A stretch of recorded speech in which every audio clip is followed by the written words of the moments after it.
Bonjour, Shalom Uvracha. Parmi les 137 nouvelles mitzvot qui figurent dans la paracha Ki Tetzei, il y en a une qui paraît simple, mais qui donne une impression de déjà-vu. C'est une loi relative à l'héritage. L'aîné des fils hérite 2 fois plus que les autres.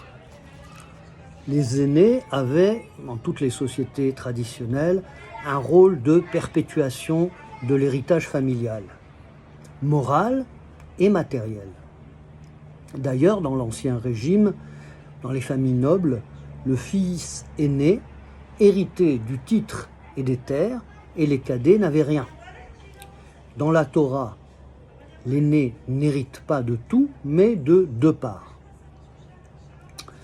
Ce qui est étonnant, c'est la façon dont c'est formulé. Donc c'est au chapitre 21 de Devarim, verset 15. Ki tihyena leish shete nashim. Si un homme a 2 femmes, ahat ahuva ve'ahat senua. L'une aimée, l'autre haïe. Senua est un mot très fort. S'il la hait, pourquoi l'a-t-il épousée? Plus loin dans la paracha, on a les lois du divorce, au chapitre 24. Pourquoi ne divorce-t-il pas? Le texte continue en disant « Elles lui ont donné des fils, l'aimé et la haï, et le fils aîné est de la haï. » Le jour où il donne en héritage ses biens, il ne pourra pas faire son aîné du fils de l'aimé devant l'aîné, fils de la haï. Pourquoi? Ki et abechor ben asenua yakir, latet lo pi shenaim, bechol asher yimatzelo, ki hu reshit ono, lo mishpat abechora. Car l'aîné, fils de la haï, il reconnaîtra, pour lui donner double part de tout ce qui se trouve chez lui, car il est la prémisse de sa virilité, c'est à lui qu'appartient le droit d'aînesse. Ce verset nous donne la raison de la loi. Il est prémisse de sa virilité. Pourquoi utiliser cette expression poétique, alors qu'on savait déjà qu'il était l'aîné? Peut-être pour nous indiquer que, de même que les prémices sont consacrées, même si ce ne sont pas les plus beaux fruits, l'aîné est lui aussi consacré par le fait même qu'il constitue un commencement. Mais ça interpelle. Qu'est-ce que ça nous rappelle? Il y a une seule femme dans la Torah qui est appelée Senua, haï, et c'est Léa. Au chapitre 29 de Bereshit, on nous dit que Yaakov aima Rachel. Il a travaillé pour elle pendant 7 ans, qui passèrent comme quelques jours tellement il l'aimait. Et ensuite, vous vous souvenez de la substitution, il a épousé d'abord Léa au lieu de Rachel, puis Rachel. Et il nous est dit que Yaakov aimait plus Rachel que Léa. Mais le verset suivant nous dit « Hachem vit que Léa était haï, qui senua Léa. Et il a ouvert sa matrice, et elle a conçu et enfanté un fils qu'elle a appelé Réhouven. » On trouve donc exactement le même terme, senua, et la même situation, où l'aîné est le fils de la femme haï. Remarquez que senua est un passif. On nous dit, à la forme active, que Yaakov aimait Rachel, mais on ne nous dit jamais qu'il haïssait Léa. Le texte dit seulement, il s'unit aussi avec Rachel, et il aima aussi Rachel plus que Léa. Vayehav gam et Rachel miléa. On peut même déduire du gam aussi qu'il aimait Léa, mais il aimait plus Rachel. Cette préférence suffit à Léa pour se sentir subjectivement humilié et haï.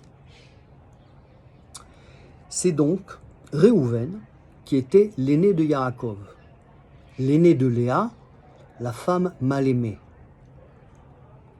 Or, que trouve-t-on dans la Beracha que Yaakov donne à Réhouven dans la Parashat Vayechi? Réhouven, Bechori ata, kochi vereshit oni. Réhouven, tu es mon aîné, ma force et la prémisse de ma virilité. On retrouve les deux termes de notre verset, Bechor et Reshit Oni. Mais justement, Yaakov préfère à Réhouven Yosef, qui est son 11e fils, mais l'aîné de la femme aimée, Rachel. D'abord, il lui donne la fameuse tunique multicolore, ou brodée, qui d'après Ibn Ezra était le signe de la position de chef. Les frères ont tout de suite compris que Yaakov aimait Yosef et le favorisait. Et ses frères virent que leur père l'aimait plus que tous ses frères et ils le haïrent. C'est dans Parashat Vayeshev, au début. L'amour et la haine fonctionnent comme un couple dialectique. L'amour peut générer la jalousie et la haine. Ensuite, bien des années plus tard en Égypte, Yaakov va en quelque sorte adopter Ephraïm et Ménaché, les fils de Yosef, et leur donner le statut de tribu. C'est dans Parashat Vayechi. Ephraïm et Ménaché seront à moi, comme Réhouven et Shimon. On peut dire que c'est touchant de reconnecter ainsi ces enfants nés en Égypte à la famille abrahamique.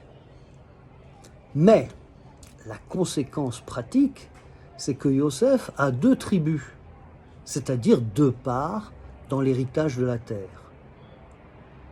Notre texte est parallèle au texte de Bereshit, à la fois linguistiquement par les mots employés et dans la situation évoquée. Il est même une critique implicite du comportement de Yaakov. Cette critique devient même explicite dans la Gemara Shabbat, qui dit, au nom de Rav, un père ne doit pas favoriser un de ses enfants. Regardez, à cause de 2 toises de laine fine, il a déclenché la jalousie de ses fils et nos ancêtres sont devenus esclaves en Égypte.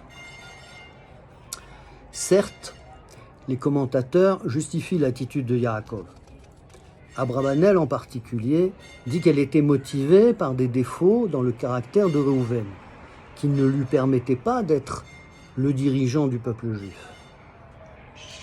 Il n'empêche que la Halacha, le Rambam, reprend l'idée de la Gemara que les parents doivent se comporter de façon équitable envers leurs enfants et veiller à ne pas susciter de jalousie.